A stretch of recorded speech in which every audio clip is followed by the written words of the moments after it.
Welcome to Clinical Conversations. I'm Joe Elia. A few weeks ago, Physicians First Watch covered an article from the Canadian Medical Association Journal on advanced care planning.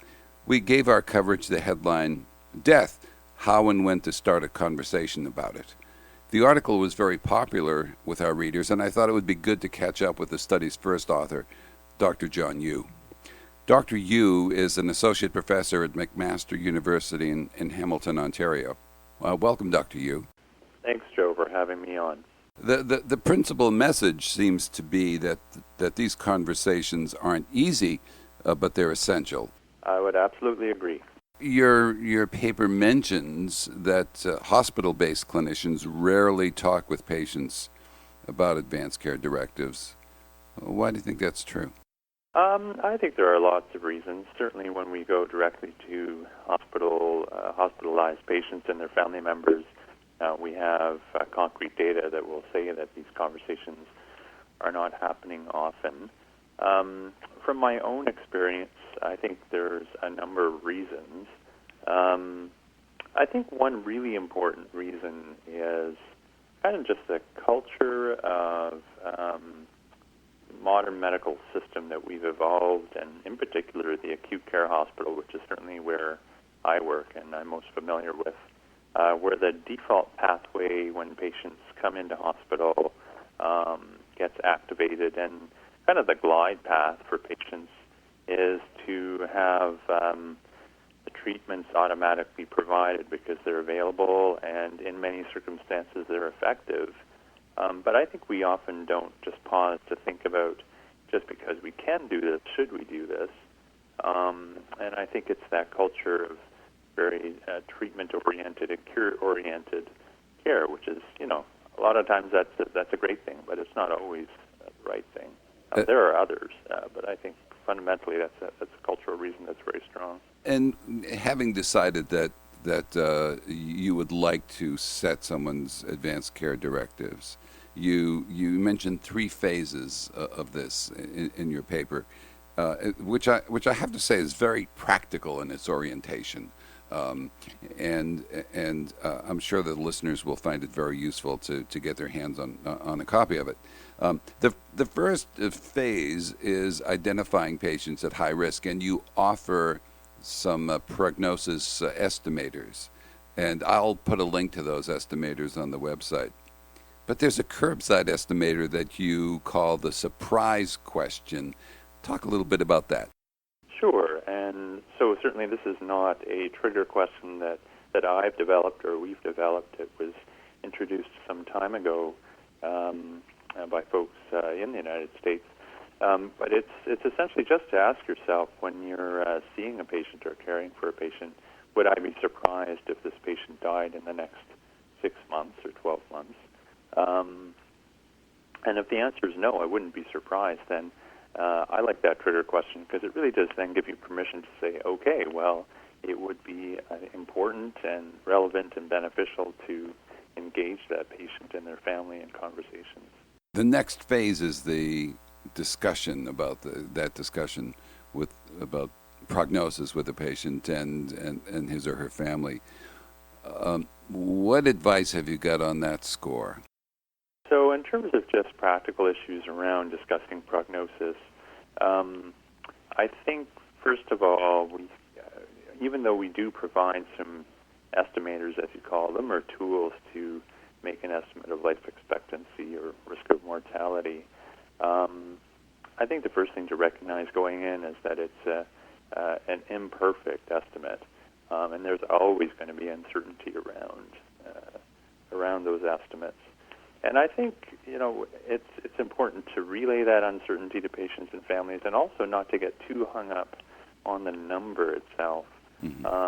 And even giving a range, I think, is probably more helpful in terms of months or weeks or whatever the case may be. But really to focus more on what the patient's needs are, or the family's needs are, around prognosis in terms of other more concrete, practical, and really important issues around what kind of quality of life do they want or should they expect? What kind of events might they expect as their disease unfolds? understanding from them how is that going to impact their role within their family or within their social network. How can we help support them as things change? I think there's a lot of other aspects to prognosis which we might not have delved into fully in the space of a fairly short conversation guide, but I think there are also important issues to think about when talking about prognosis.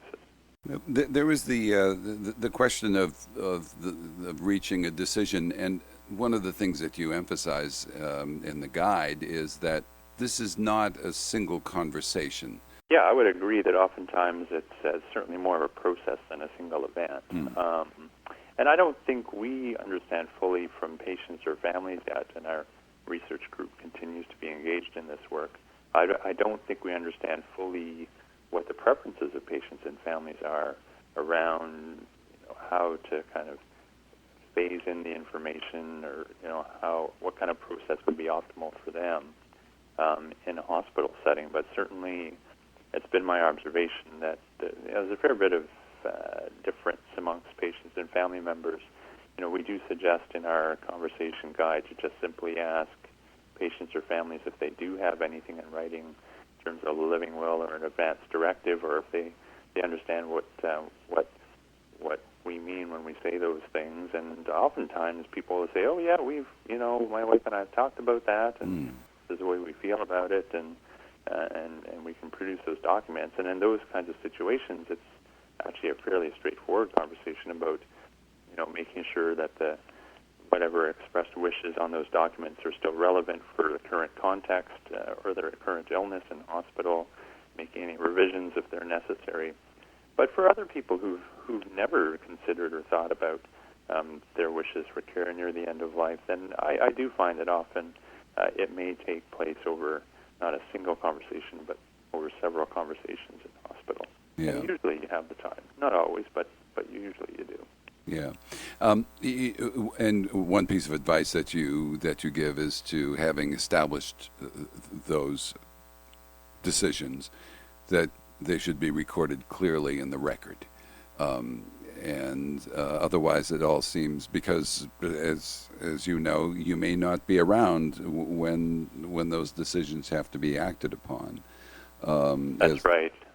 Yeah, that's right. And the patient, him or herself, often will not have the capacity to confirm, what their prior expressed wishes were because they're critically ill. It's all very practical, and one of the most practical things that I noticed, it was in a list in a box, was when you have a conversation with your patient. You had two suggestions. The first was to sit down, and the second was to make eye contact. Yeah, I think these are best practices that come from people who've done a lot of work in communication skills training, also in maybe the related area of breaking bad news, and they do seem pretty basic, but it is amazing for those of your listeners who work in a hospital-based setting, as I do, how often we just kind of give body language that might suggest that we don't have a lot of time to talk. And certainly I find in my own experience that just sitting down certainly gives the signal, the nonverbal signal to the patients and families that you do have a lot of time for them. And it may not even be that you spend that much more time in a conversation, but a lot of communication is nonverbal, and those simple things get me a lot. Your colleagues, how have they responded to your article, and have you heard from readers?